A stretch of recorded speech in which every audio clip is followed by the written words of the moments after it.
एक छोटे से पहाड़ी गांव में एक पुराना मंदिर था जिसे लोग भूतिया मंदिर कहते थे। कहा जाता था कि वहां आधी रात को घंटियां अपने आप बजती हैं और किसी के चीखने की आवाजें आती हैं। गांव के बुजुर्ग बताते थे कि 100 साल पहले उस मंदिर के पुजारी की रहस्यमयी ढंग से मौत हो गई थी और तभी से वहां अजीब घटनाएं हो रही थीं। एक दिन अन्वेषक रहित, जो अलौकिक घटनाओं की सच्चाई जानने में रुचि रखता था, उस मंदिर की पड़ताल करने पहुंचा। उसके साथ उसका कैमरा और एक पुराना नक्शा था जिसमें उस मंदिर के गुप्त तहखाने का जिक्र था। रहित ने रात को मंदिर में प्रवेश किया।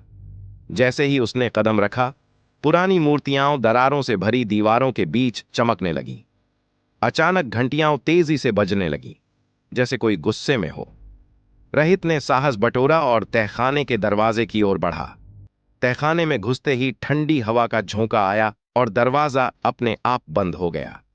अंधेरे में उसे एक साया दिखाई दिया, लंबी जटाओं और लाल आंखों वाला एक भयावह आकृति। वह गहरी आवाज में बोला, तुम यहां क्यों आए हो? रहित ने कांपते हुए कहा, मैं सच्चाई जानना चाहता हूं। तुम कौन हो?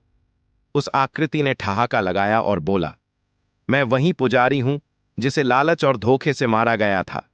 मुझे मेरे ही शिष्यों ने धन के लिए बलि चढ़ा दिया और मेरे शरीर को यहीं कैद कर दिया। मेरी आत्मा को तभी मुक्ति मिलेगी जब मेरा शव इस अभिशप्त स्थान से बाहर निकाला जाएगा। रहित ने वादा किया कि वह उसे मुक्ति दिलाएगा। जैसे ही उसने तहखाने की खुदाई शुरू की, उसे एक कंकाल और कुछ प्राचीन आभूषण मिले। अचानक एक भयंकर तूफान उठा और पुजारी की आत्मा प्रकट होकर बोली, धन्यवाद, अब मैं मुक्त हूं। तूफान शांत हो गया और मंदिर की घंटियां अपने आप बजने लगीं, लेकिन इस बार उनकी ध्वनि में शांति थी। रहित ने उस कंकाल को विधिपूर्वक जलाया और गांव वालों को उस मंदिर की सच्चाई बताई। उसके बाद उस मंदिर में कभी कोई भूतिया घटना नहीं हुई।